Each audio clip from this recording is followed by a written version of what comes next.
Bismillahirrahmanirrahim. Assalamualaikum warahmatullahi wabarakatuh dan salam sejahtera. Yang berusaha Profesor Dr. Ainol Madziah binti Zubairi Bersara Dekan dan Dekan Kuliah of Education Universiti Antarabangsa Malaysia. Alhamdulillah, terima kasih kerana dapat bersama-sama. So, tanpa meninggalkan masa, saya menjemput dan mempersilakan Profesor Dr. Ainol Madziah binti Zubairi untuk berkongsi ilmu dengan kita pada pagi ini. Terima kasih Dr. Rahimah. Bismillahirrahmanirrahim. Alhamdulillahirrabbilalamin. Wassalatu wassalamu ala ashrafil anbiya'i wal mursalin wa ala alihi wa sahbihi ajma'in. Allahumma rabbi shrahli sadri wa yassirli amri wahlul 'uqdatam min lisani yafqahu qawli. Allahumma salli ala sayyidina Muhammad. Yang saya hormati Dr. Rahimah, kawan perjuangan saya daripada sekolah dulu ya. Saya juga dimaklumkan ada timbalan-timbalan pengarah bahagian pengurusan sekolah, timbalan pengarah pendidikan sektor pembelajaran, tuan-tuan, puan-puan, para hadirin bagi siri wadah ilmu oleh sektor pengurusan pembelajaran. Assalamualaikum warahmatullahi wabarakatuh. Actually I am very nervous lah sebab first time audience dengan KPM bahagian sekolah ya. Selama ni saya banyak have a sitting dan kerjasama banyak dengan bahagian pentaksiran di KPM dan juga di MPM ya. Is it possible for me to share screen ya? Nanti sekejap lagi saya ada slide lah sikit. Okay, seperti yang Dr. Rahimah gave a background about myself.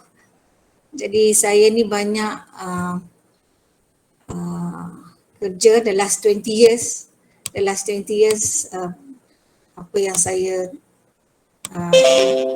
telah lakukan ataupun pekerjaan saya selama 20 tahun yang lepas ni, saya banyak berkhidmat dalam memberi khidmat nasihat dan juga dalam akademia pentaksiran ya.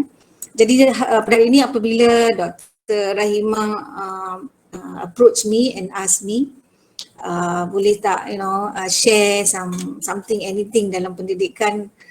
So I only told Dr. Rahimah, kata saya yang senang keluar dari my mouth atau my forte is if I talk about pentaksiran dalam teaching and learning ataupun the function of pentaksiran ataupun pentaksiran lah dalam pendidikan. So therefore di sini saya nak do some sharing ya, apa in terms of pengalaman saya dan juga apa yang saya lalui dan apa yang saya rasa dalam teaching and learning. Apabila kita kata pengajaran pembelajaran ni dari all level stakeholders for pendidikan di negara kita ni, to me everybody has to be reminded apakah tujuan pendidikan di negara kita ini. Dan dengan kita be very well aware dengan tujuan pendidikan di negara kita, maka kita pun mestilah as a stakeholder making sure that pendidikan berjalan lancar dan berkualiti di negara kita ini. We should also know how to achieve the objective of pendidikan negara kita. And of late, in the last 18 months, almost 2 tahun ya, kita mengalami cabaran pandemik ni, kita juga pada waktu sekarang perlu bertanya diri kita, adakah pandemik and soon apabila kita go into endemic, adakah ia akan merubah tujuan pendidikan negara kita, cara kita mencapai tujuan pendidikan negara kita, atau juga apakah perlu pentaksiran dalam pendidikan juga berubah atau masih cara yang lama. Okay. So what I hope is that saya dan all of us lah this morning, we will be able to answer to these questions supaya apabila kita selesai selepas ni, maybe we can have series of discussion ataupun meja-meja bulat, meja-meja kecil untuk berbicara tentang hala tuju pendidikan dan hala tuju pentaksiran untuk quality teaching and learning pengajaran dan pembelajaran anak-anak sekolah dan juga pengajian tinggi. So to remind myself, hala tuju pendidikan negara kita. So we always hold to this falsafah pendidikan. Sebab tadi tiga soalan saya tadi sebenarnya adalah soalan falsafah. Because we want to go to the root of it.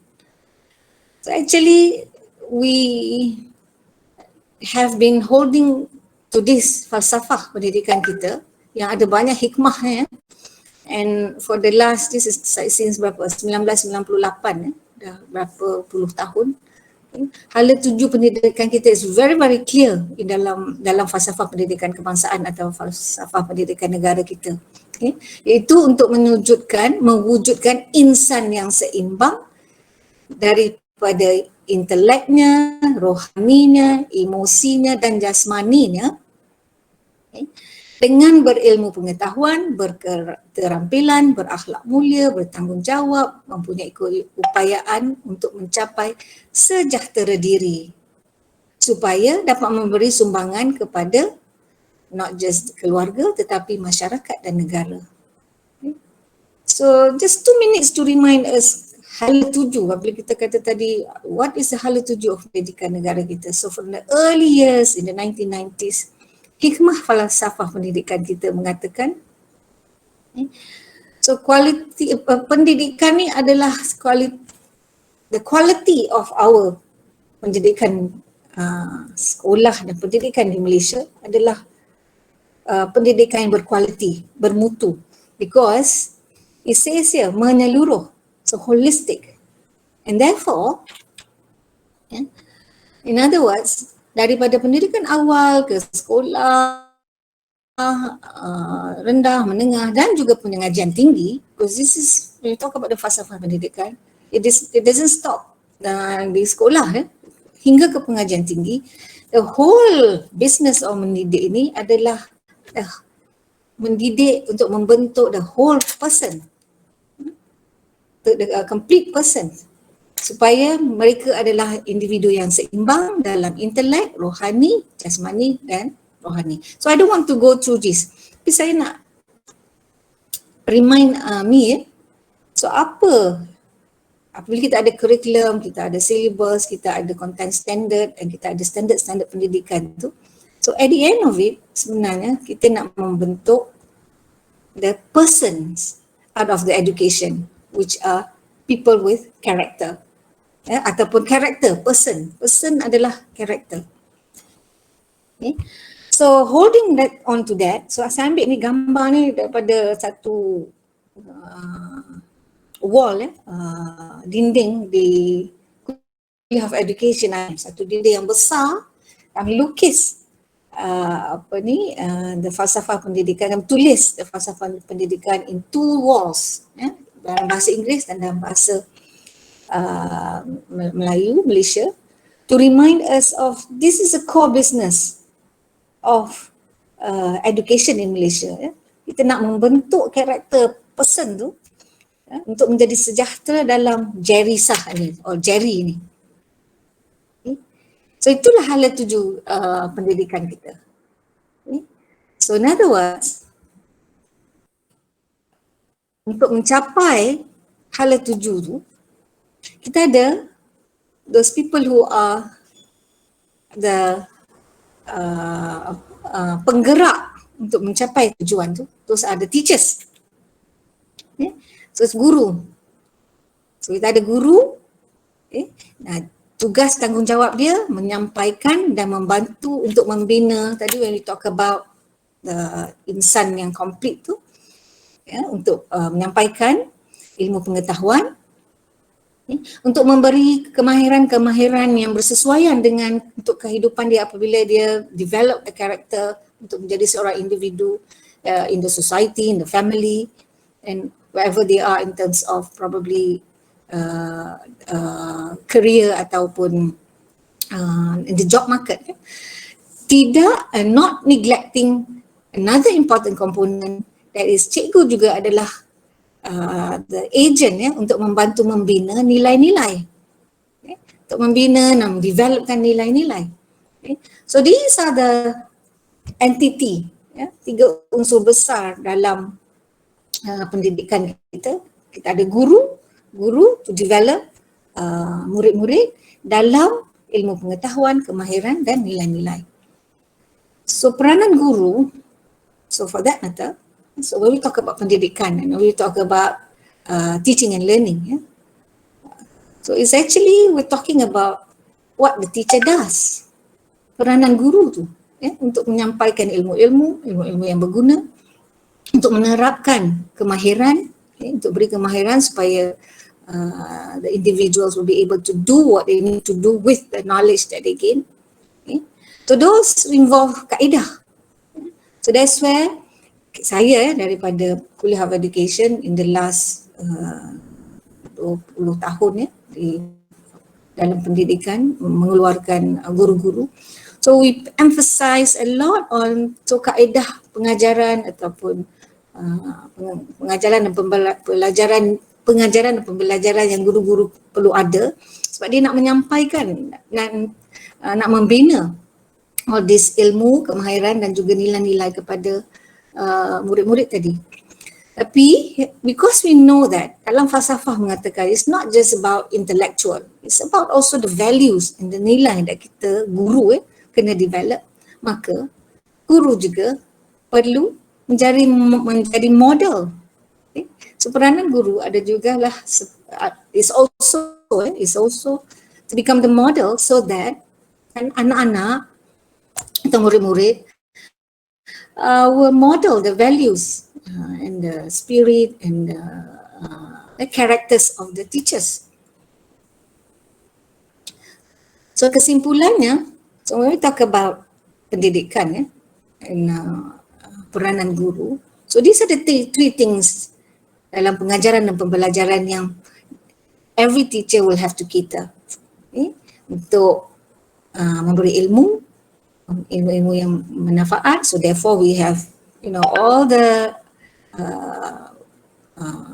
mata pelajaran dan juga content standards kepada setiap mata pelajaran. So that's just ilmu. And then kemahiran, skills.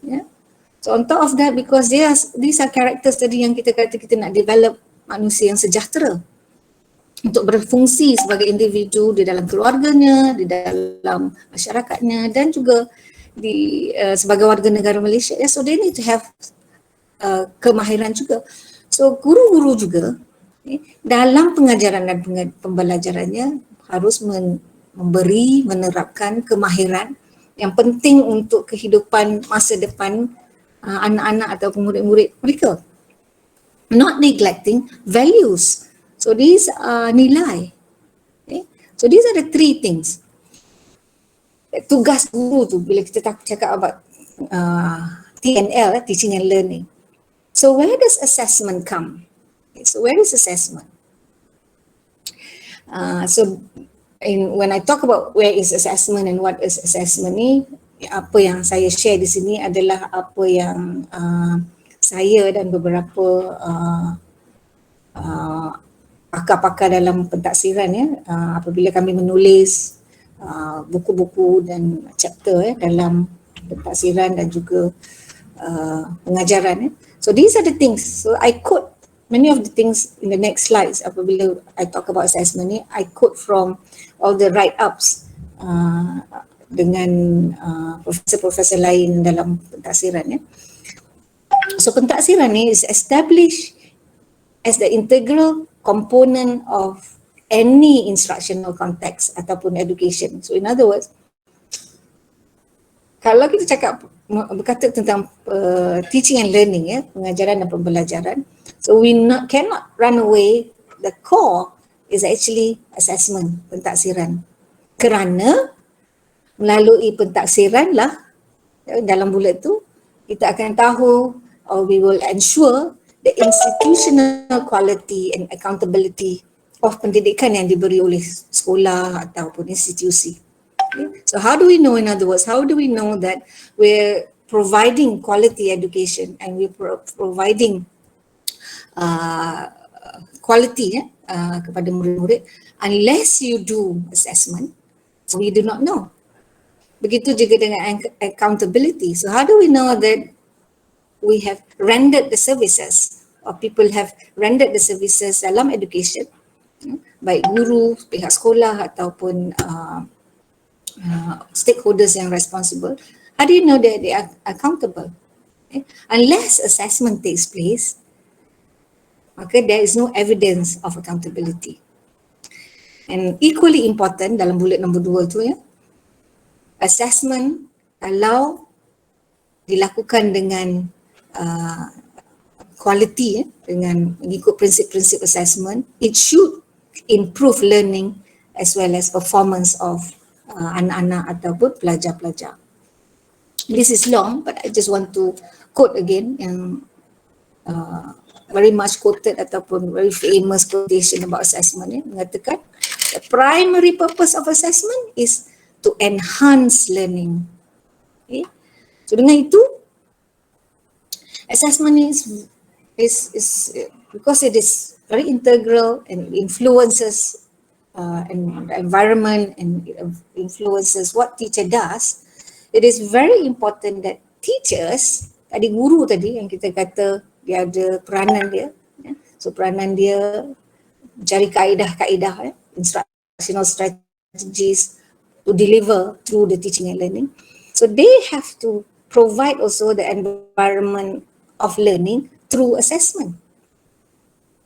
So it's guru yang memainkan peranan. When we talk about assessment drives learning, it can only happen. It can only happen when teachers themselves know what to do, and therefore it's only then that assessment can drive learning. However, unfortunately in the 1990s, so meaning to say, so kalau guru-guru nak memainkan peranan dia to make sure that there is accountability through our assessment practices, there's quality of teaching and learning through our assessment practices. I mean, teachers have to be proficient, teachers have to be well equipped, teachers need to know what to do dalam pentaksiran. Tetapi in the 1990s, there was a national study di Malaysia, diketuai oleh pensyarah-pensyarah penyelidik daripada Kuliah of Education where I was. Masa tu saya masih belum balik daripada my PhD. So a national study was conducted to Malaysian teachers to see their practices, teaching and learning practices. So one of the findings of the national study was that 50% of teachers' job ataupun job scope guru-guru di sekolah sebenarnya adalah dalam pentaksiran. Okay? So in other words, half of what teachers do in school, this is very dated studies, 1990 something half of what teachers do is actually tugasan pentaksiran. Okay? But subsequent studies later conducted, and it's also documented dalam I think artikel-artikel, kita juga found out that actually in terms of bila kita kata cikgu mesti mahir dalam pentaksiran supaya pentaksiran itu akan drive the student to learn, akan drive accountability, akan ensure there is quality teaching and learning. Kita kata begitu tapi when the study was done to find out, okay, are teachers doing it? Adakah guru-guru melakukannya? Okay. So it was sad to see that 70% of the teachers dalam study, this is again in the 1990s, 70% of the teachers actually the research found 70% daripada guru sebenarnya not equipped, tidak have enough competency dalam pentaksiran for all these things to happen. Okay? So that was it was 20 years ago punya study, but we actually did subsequent studies dalam apabila kita ada pentaksiran bilik darjah itu. So we did a few studies. So the statistics have not changed in terms of kepakaran guru dalam pentaksiran yang kita found out lah daripada kajian-kajian tu. Nothing must have changed masih lagi only half of the teachers say that they are well equipped, they are confident, they can do this and can do that. So that is where I go to the next question. My next question, so if kita tadi kata, okay, guru adalah pendorong kepada pentaksiran, dan pentaksiran akan mendorong kepada quality teaching and learning, and therefore kemudian kita akan dapat mengeluarkan pelajar-pelajar yang berilmu, berketerampilan, mempunyai values yang we aspire for them to have tu. So they should be, what is it that they need to do? Okay. So ini juga saya quote daripada chapters buku-buku yang ditulis kami tulis dalam pentaksiran. So teachers should use the assessment. So apa patut guru-guru lakukan? They should be able to use assessments, the different types of assessment, so that students will have quality learning. They know, they have the choice of the learning strategies. They know how to manage the study. And dalam pentaksiran jugalah students will get their motivation to continue learning. Okay? So the keyword that saya bold there is that how is it that the students, how do teachers do that supaya assessment can drive learning? Apabila guru dapat menggunakan, tahu dan juga dapat menggunakan kaedah-kaedah pentaksiran yang bermutu. Then therefore pentaksiran will drive learning. Okay.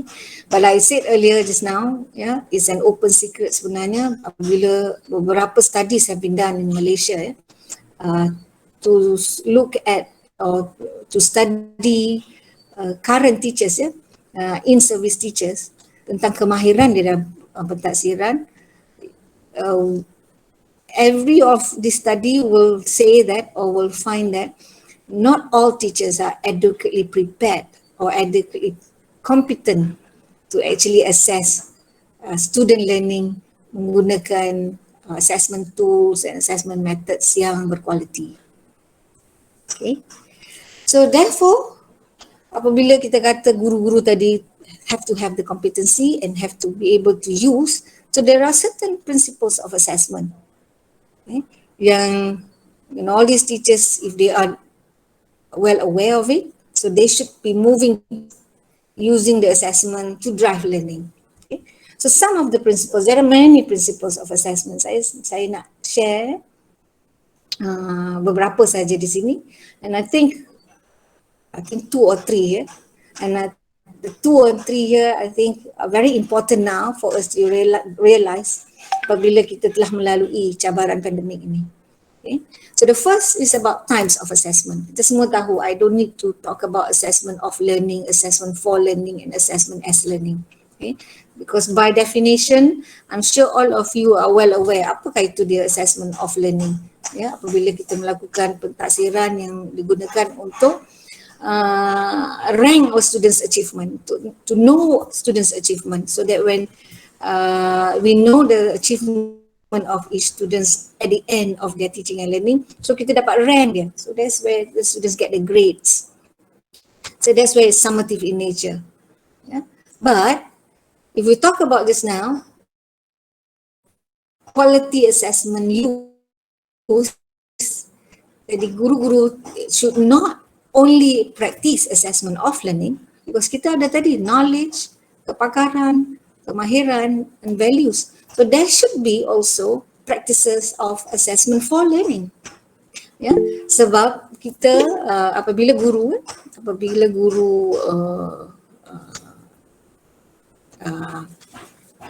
proceed with the teaching and learning, there should be assessment that is done throughout the teaching and learning process, so that they can know whether the teaching and learning processes or the teaching instructions or teaching and learning methods that they use are effective or not.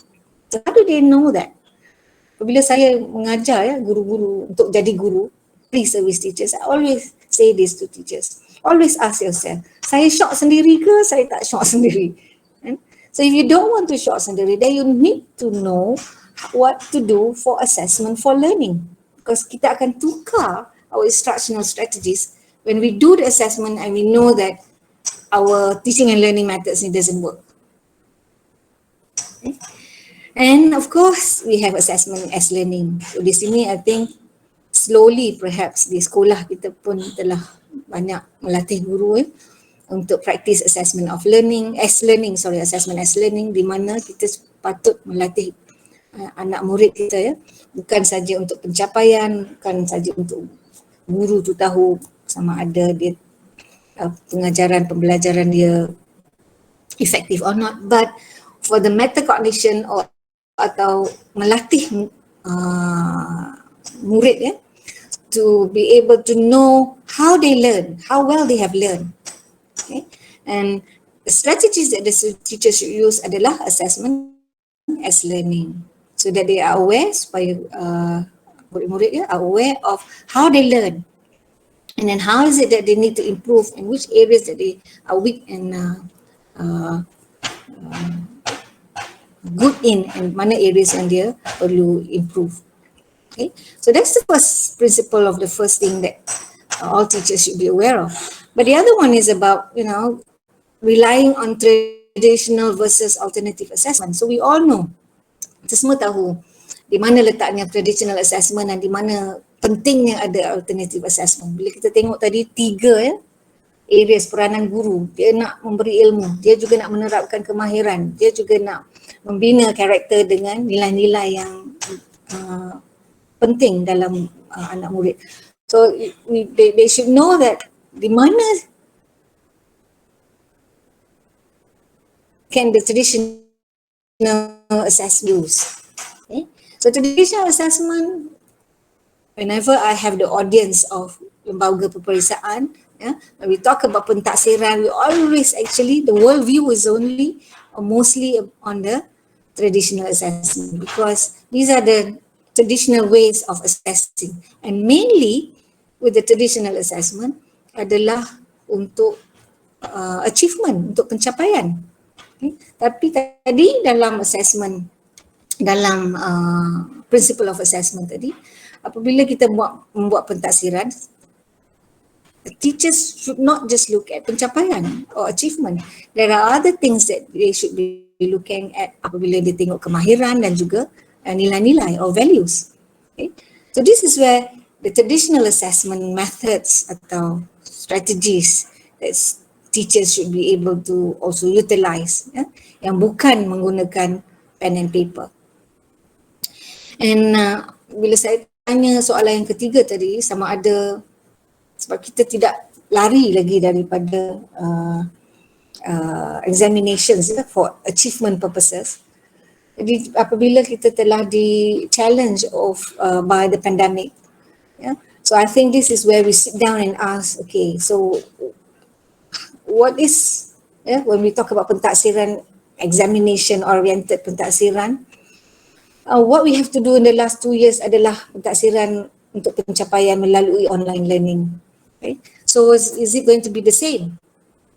Okay? Untuk pencapaian melalui remote, is it going to be the same? So now we realize that we have to give attention apabila kita buat menggunakan traditional assessment, the pen and paper, tapi oleh kerana pandemik kita kena bertukar kepada online ataupun digital atau teknologi instead of the pen and paper. So kita telah di-challenge oleh isu of reliability, validity dan juga confidentiality, security, integrity. So bila guru-guru tidak dapat melakukan the traditional assessment in the last 2 years and probably even next year, so what do they do? So what do they do? Do they have to, what do they do? What is it that they need to do? Okay. So are they competent enough to know what to do? Okay. So that's the traditional assessment. But we also have the alternative assessment. Okay. Alternative assessment, nama dia alternative ni, it comes from the historical background when it talks about alternative to pen and paper. Di mana kita tahu apabila kita bercakap about kemahiran dan values ya, values atau nilai-nilai, of course the pen and paper doesn't work. Jadi guru-guru perlu ya menyediakan plan, execute, use assessment methods that is not the traditional, which is the alternative to the pen and paper, and this is called the authentic assessment. Jadi guru-guru perlu mengadakan, ya, they have to develop the assessment task and then they have to develop the assessment tool. Okay. Di mana they have to also know the principle that kalau menggunakan alternative assessment, it's not about giving grades, it's not about comparing students, it's not about just giving the marks, but alternative assessment kena ada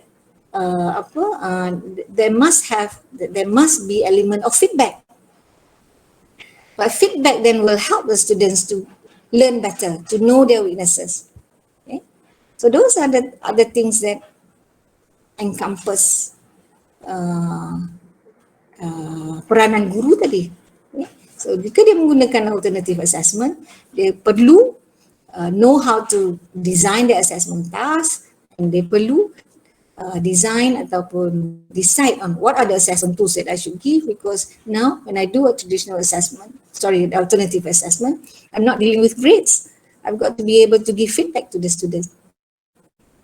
Begitu juga value and character building. Sebab falsafah kita telah mengatakan pendidikan is not just about cognitive. Yeah? So perlukah values and character building ini juga dinilai or ditafsir? So the answer is whether we like it or not. Okay. So beyond tadi kita kata traditional assessment and alternative assessment, teachers should be able to also fikirkan assessment that is promising untuk nurture values, assessment untuk nurture character building. Sebab kita punya pendidikan adalah holistik. So dia perlu juga tahu how is it, what is it I should do dalam mentafsir, memberi saya information about the values that have been instilled dalam curriculum ataupun dalam pembelajaran. So when we talk about assessment drives learning,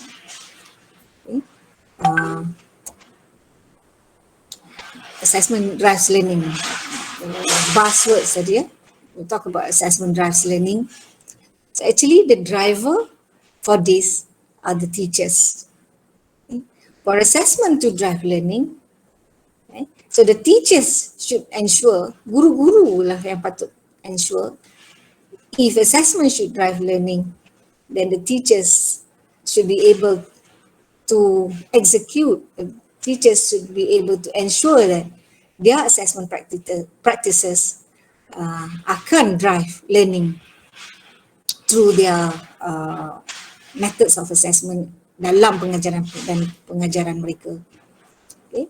So dengan itu, the last 10 years sebenarnya, the last 10 years of my research dan juga my work dalam assessment, dalam pentaksiran at peringkat universiti dan juga sekolah kami telah banyak membuat what do you call it, not just research tapi write up So dengan itu, if we want assessment to drive learning, and the driver to this are the teachers, so it's very important untuk pendidikan guru atau juga untuk professional development of guru, for us to be very clear apa itu assessment competency ataupun apakah assessment literacy yang guru perlu ada, so that all these things will happen like what we said just now. Dalam pengajaran dan pembelajaran, the chosen method of assessment will drive the students to learn. The design ataupun the development of pentaksiran yang guru-guru lakukan akan membantu pengajaran dan pembelajaran dan akan membantu the growth and the performance of the students. Okay. So internationally ada macam 11 hingga 14 lah item dalam literasi pentaksiran ni. Tapi saya akan cuma share tiga assessment literacy yang saya rasa maybe for this audience yang kita perlu have a thought especially dalam apabila kita telah dicabar dengan pandemik ni. So this is something maybe we can sit down and see, so what are the areas that we can help teachers kalau teachers dalam in-service in their professional development. Bagi kami di kuliah-kuliah pendidikan, fakulti pendidikan, apabila kita lebih cerah, lebih tahu apakah literasi pentaksiran, jadi kita telah memberi saranan kepada program-program pendidikan supaya the teachers, in pre-service teachers are equipped with this competency, supaya apabila dia berada di sekolah, so they already know what to use and utilize in terms of quality assessment that will drive learning. Okay. So 3 tadi saya kata literasi pentaksiran. Pertama adalah teachers should be skilled in choosing appropriate assessment methods. Okay. So the keyword here is choosing appropriate assessment methods. Okay. Sebab kita sedia tahu dalam pentaksiran selalunya is a common practice. Guru-guru akan menggunakan readily available assessments daripada guru-guru yang lama ataupun daripada their own old assessment practices. So it's recycling. Okay. So they should be able to as they move on dalam their teaching and learning, not just be using all or inheriting assessment methods yang sudah sedia ada, the existing assessment methods. But when we talk about should be skilled in choosing, so the keyword here is choose. Apabila kita nak membuat pemilihan, so teachers should be able to evaluate and select assessment methods yang appropriate. Kalau untuk pengetahuan, untuk knowledge, so what are the assessment methods that are appropriate? And kalau when we're dealing with, for example, challenging times or challenging students, so what are the assessment methods that should be used? Okay. Then in choosing assessment methods, the methods, banyak methods. So we should not confine students, teachers should be able to choose assessment methods daripada method yang berbagai-bagai, daripada the traditional to the alternative. So what is happening dalam banyak kajian kita, bila kita cakap pasal traditional assessment, most teachers are very confident, very well versed dalam traditional assessment. That is, when we talk about they nak choose exam papers, test questions, buat question ataupun soalan-soalan peperiksaan. Teachers are very skillful in this. But apabila kita kata tadi use appropriate assessment methods, there are other assessment methods, for example, rating scale, questionnaire, rubrics, peer assessment, homework are also assessment methods, records, observation, products, project, dan berbagai-bagai. So our teachers equip,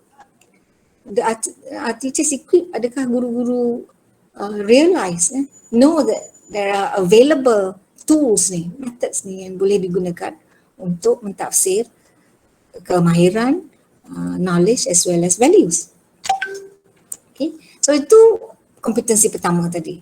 So bagi kita ada university, so when we realize this, so this is where we include untuk pre-service teachers all this knowledge and skills supaya apabila mereka berada di sekolah, so they will know which are the ones appropriate untuk keadaan, untuk murid dari berbagai background and all those things. Okay, so one is skills in choosing, but number 2 is the skills in developing. Okay, so where necessary, teachers should also be developing their own appropriate assessment methods. Sebenarnya ini lebih mencabar. Apabila tadi dia nak the skill to know which ones are appropriate for them from readily available assessment methods. But in this case, the other competency is coming out with their own assessment method that are appropriate for their assessment purposes atau for dia pentaksiran, tujuan pentaksiran mereka. Okay. So di mana di situ dia kena tahulah the concept of validity, reliability, fairness, okay. Dan juga paling penting apabila kita talk about language dan pelajaran agama, bila cakap about language, bahasa Melayu atau English. So when we talk about language, it's actually not just a subject, not just the knowledge in the language, but more importantly actually the values and also kemahiran. Bukan kemahiran dalam bahasa tetapi the communication skills. Okay. So we've realized apabila masa pandemik ni betapa pentingnya pengajaran dan pembelajaran values, sama ada value itu dalam pendidikan moral ke ataupun values itu dalam pendidikan Islam ataupun even in dalam bahasa. Sebab kita tengok betapa pentingnya for example adab dalam communication skills. So if we don't do this as part of pentaksiran, so that is not going to happen. So how do I assess adab for example? Dalam subjek mana dan bagaimana? So kita realize now bila everything is now in the digital form. Everything now is in the social media. Communication is minimally done face to face. Jadi if we realize if we do not teach the young generation kebolehan dalam mata pelajaran bahasa Inggeris, bahasa Melayu dan juga lain-lain bahasa, kebolehan communication literacy, so terjadilah isu-isu dalam communication di dalam social media sekarang ini. So we can't, the problem arises because probably we didn't give that attention to dalam pendidikan bahasa for example ataupun pendidikan Islam for that matter. I don't know. Yeah. So where has it gone wrong? Okay. Why has it not been taught? Tapi kita, and at the same time kita kata tadi kalau nak ajar adab dalam communication, ada things that probably bagi saya lah kita perlu sit down and think about, look at the curriculum again and look at teachers practices dalam pentaksiran, apa yang perlu beri perhatian bila kita belajar daripada apa berlaku oleh pandemik ini.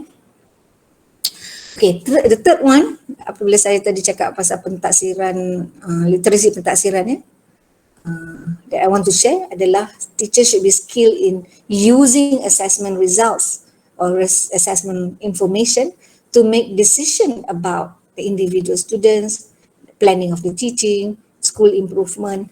Then I think juga sini saya nak go straight to this. Apabila kita kata literacy, guru perlu tahu what is it that they need to do with the assessment results. Especially now, dalam kita era pandemic and into endemic, teachers need to know the difference between learning gains and make the distinction between learning gains and learning loss. Kalau learning gains is what we always do in the last 30 years dalam sistem pendidikan kita. Apabila sistem pendidikan kita ada pentaksiran national examinations, we have pentaksiran dari sekolah, kita ada pengajaran dan pembelajaran yang mentaksir learning. So these are all learning gains. But we have learned that we have to address the fact that the pandemic has actually disrupted teaching and learning of not just children in our country but worldwide. Okay. So in other words, when we go into endemic nanti, when we get into endemic, business should not be the same dalam pendidikan. What do I mean by this business should not be the same? Sebab kita dah tahu before March 2020, everything was the same in terms of pengajaran dan pelajaran di sekolah. Silibus adalah sama, murid-murid semua pergi ke sekolah, guru mengajar mengikut silibus, the mode of teaching is face to face. Tapi in the last 18 months, so all those things have changed. And probably only mid 2022 will probably we slowly get to the norm prior to March 2020. So, business cannot be the same. Guru-guru perlu mentafsir to find out, so where are the learning loss? Which is very important. Where is the learning loss? What does it mean by learning loss? Di mana when we talk about subjects, mata pelajaran. Dalam mata pelajaran, kalau kita cakap about what you call it, the knowledge, knowledge too. So what are the knowledge that students have not been able to learn, to grasp, to bina diri dia, in terms of the knowledge, because of the disruption in the schooling and in the teaching and learning dalam pendidikan di Malaysia. So where? Okay. So the same with values and kemahiran. So by the time we get to normal in 2022, mudah-mudahan, okay, there must be a lot of pentaksiran yang dilakukan di sekolah to make sure that no children is left behind. Okay. And the strategy is, caranya adalah through pentaksiran to identify the learning loss for two things. One, where the knowledge, where is the kemahiran ataupun apakah values yang tak dapat diterap, tak dapat diterima, tidak dapat dipelajari selama waktu pengajaran pembelajaran di dalam pandemik, the online learning and all those things.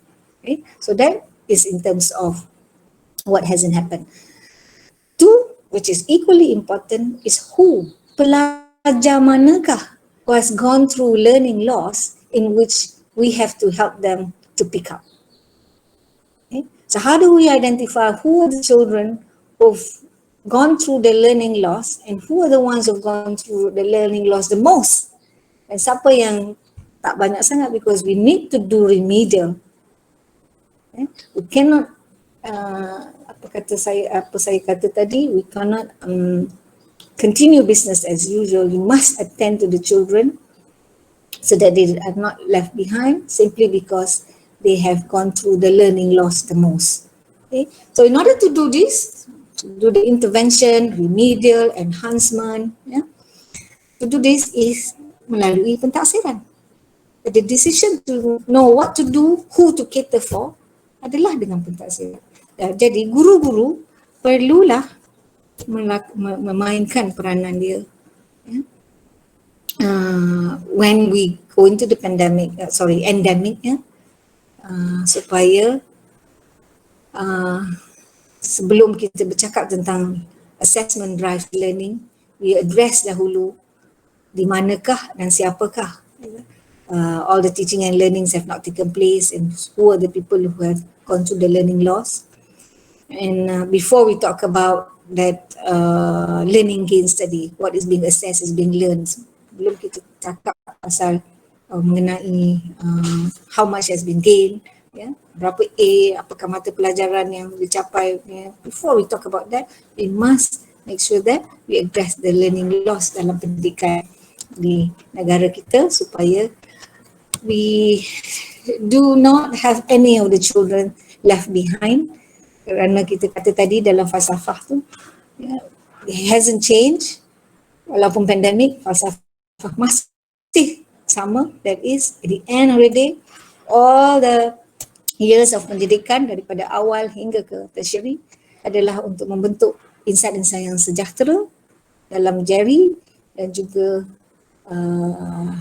dalam aspek-aspek probably also spiritual. We have learned dalam pandemik ini, spiritual development is also very important. Yang kita perlu mengambil, we have to give attention to. So dengan itu, masa juga tidak mengizinkan, my slides also have finished. So saya end there with my slides.